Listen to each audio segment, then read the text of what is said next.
নতুনকৈ জিলা কংগ্ৰেছৰ দায়িত্ব তিনিচুকীয়াত প্ৰাক্তন বিধায়ক দুৰ্গা ভূমিজ ডাঙৰীয়াই পাইছে। আজি দায়িত্বভাৰ গ্ৰহণ কৰিছে আৰু ময়ো সেই উপলক্ষে আমাৰ সকলো নপুৰণি সতীৰ্থক লগ পাম বুলি আহিছোঁ।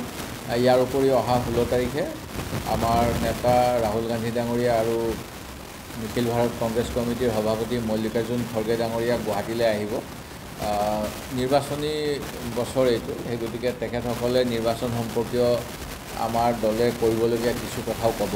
সেই গতিকে তৃণমূল পৰ্যায়ৰ আমাৰ যাতে সকলো অঞ্চলৰ পৰা সকলো সমষ্টিৰ পৰা প্ৰতিনিধিত্বমূলকভাৱে সেই সভাত অংশগ্ৰহণ হয়, তাৰ বাবে আমাৰ তিনিচুকীয়া জিলাৰ পৰা যিসকল যাব তেখেতসকলৰ লগতো আমি কিছু পৰামৰ্শ আজি কৰিম বুলি গুৱাহাটীৰ পৰা আহিছোঁ।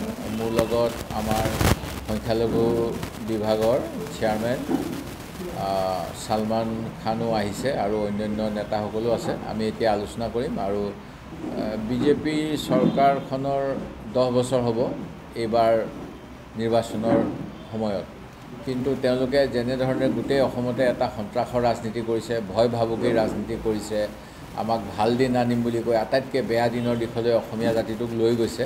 এই গোটেইবিলাক কথা আমাৰ ৰাইজে এতিয়া উপলব্ধি কৰিছে। যিটো মূল্যবৃদ্ধি অভাৱনীয়, দৰৱৰ দাম বৃদ্ধি, পেট্ৰল ডিজেলৰ দাম বৃদ্ধি, আমাৰ বিভিন্ন সামগ্ৰীৰ দাম বৃদ্ধিৰ উপৰিও নিবনুৱা সমস্যা যেনেধৰণে ভয়াৱহ হৈছে আৰু বিভিন্ন সময়ত আমাৰ মুখ্যমন্ত্ৰী মহোদয়ে খুব টুলুঙা মন্তব্য কৰি থাকে। তেখেতে আজি কেইদিনমান পূৰ্বে আমাৰ ধেমাজিত কঠীয়াতলীৰ পৰা আহোম সম্প্ৰদায়ৰ কেইটামান পৰিয়ালকো উচ্ছেদ কৰিলে। তাৰপিছত তেখেতে কৈছে যে বাংলাদেশী উচ্ছেদৰ কাৰণে অসমীয়া মানুহৰ ঘৰ উচ্ছেদ কৰিব লগা হ'ল। যদি সঁচাকৈ তাত বাংলাদেশী আছিলে, মই মুখ্যমন্ত্ৰী ডাঙৰীয়াক সুধিব বিচাৰিছোঁ যে এই বাংলাদেশীসকলক মাটিয়াৰ ডিটেনশ্যন কেম্পলৈ পঠোৱা হ'ল নে বাংলাদেশ সীমান্তত থৈ অহা হ'ল, তেখেতে অসমৰ ৰাইজৰ আগত স্পষ্ট কৰিব লাগে।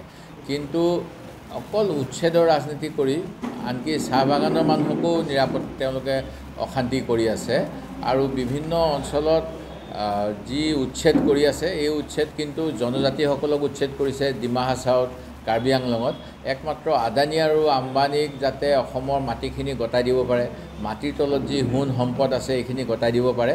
এই কাৰণেই এটা আগতে যেনেকৈ ব্ৰিটিছৰ সময়ত ইষ্ট ইণ্ডিয়া কোম্পানী আছিলে, এতিয়া তেনেকৈ আদানী আম্বানীৰ কোম্পানীৰ প্ৰতিনিধি হিচাপে ভাৰত চৰকাৰ, অসম চৰকাৰে কাম কৰি আছে আৰু তাৰ এজেণ্ট হিচাপে ডক্টৰ হিমন্ত বিশ্ব শৰ্মা ডাঙৰীয়াই আমাৰ জাতি মাটি ভেটি ধ্বংস কৰিবলৈ ওলাইছে। ইয়াৰ বিৰুদ্ধে যি এটা আগন্তুক সময়ত ৰাইজৰ প্ৰতিবাদ হ'ব, সেই প্ৰতিবাদ কংগ্ৰেছৰ নেতৃত্বত হ'ব।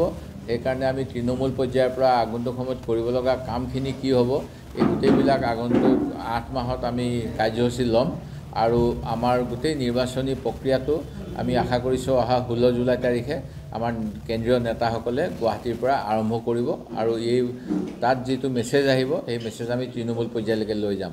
বিজেপি দলৰ যি অসমৰ প্ৰতি দৰদ, সেইখিনি দেখা পোৱা যায় যে 6 জনগোষ্ঠীক এমাহ 2 মাহৰ ভিতৰত জনজাতিকৰণ কৰিম কৈছিল। চাহ বাগানৰ মানুহক 351 টকা মজুৰি দিম বুলি কৈছিল দৈনিক, কিন্তু এতিয়া তেওঁলোকক মানে নিৰ্বাচনৰ আগে আগে বিভিন্ন ধৰণৰ টোপ দিয়া হয়। যেনেকৈ প্ৰতি বছৰত বোনাছ দিয়া হয়, ঠিক তেনেকৈ তেখেতসকলক এতিয়া 5000 টকাকৈ দিব অসমৰ চাহ উদ্যোগৰ 200 বছৰ হোৱাৰ কাৰণে। মই আদৰণি জনাইছোঁ, কিন্তু আহোমসকলৰ লগতে অসমৰ কৃষি পদ্ধতিৰ পৰিৱৰ্তন হৈছিল বুলি কোৱা হয়। চুকাফাই নতুন অসমত কেনেকৈ খেতি কৰিব লাগে, শালি ধান আৰু অন্যান্য আনিছিলে। তেতিয়াহ'লে আমাৰ যিমান গাঁৱৰ খেতিয়ক আছে, কৃষকসকল আছে, তেওঁলোককো 15,000 মানকৈ নিদিয়ে কেলৈ, এইটো মোৰ প্ৰশ্ন। আৰু আমাৰ যি বিভিন্ন পঞ্চায়তসমূহ আছে, এই পঞ্চায়তসমূহতো এতিয়া দেখা পাইছোঁ আমি যে যেনেধৰণেৰে গঠন হ'ব লাগিছিল সেইখিনি হোৱা নাই। ভয় ভাবুকি খুৱাই পেলাই পঞ্চায়ত গঠন কৰিলে, আমাৰ জব কাৰ্ডৰ পইচা সময়মতে নাপায়। এই গোটেইবিলাক আগন্তুক সময়ত ৰাইজৰ স্বাৰ্থত মাত মাতিবলৈ আমাৰ কংগ্ৰেছ দলটো আৰু সক্ৰিয় হ'ব। আমাৰ নতুন সভাপতি দুৰ্গা ভূমিজৰ নেতৃত্বত এইখিনি হ'ব বুলি আশা কৰিছোঁ। আৰু পূৰ্বৰ সভাপতিৰ সময়তো আমি বিভিন্ন কাৰ্যসূচী লৈছিলোঁ।